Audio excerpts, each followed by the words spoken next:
صحیح بخاری حدیث نمبر 278۔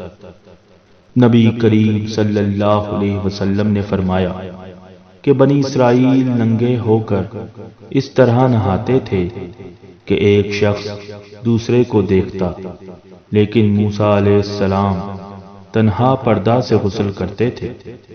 اس پر انہوں نے کہا کہ بخدا موسیٰ کو ہمارے ساتھ غسل کرنے میں صرف یہ چیز مانے ہیں کہ آپ کے خصیے بڑے ہوئے ہیں۔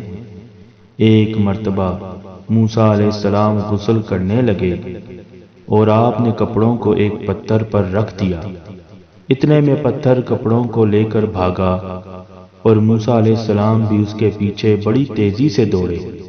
آپ کہتے جاتے کہ اے پتھر میرا کپڑا دے، اے پتھر میرا کپڑا دے۔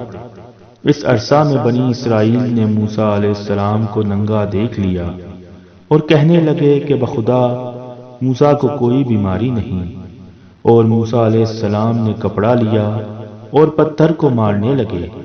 ابو ہریرہ رضی اللہ تعالیٰ عنہ نے کہا کہ بخدا اس پتھر پر 6 یا 7 مار کے نشان باقی ہیں۔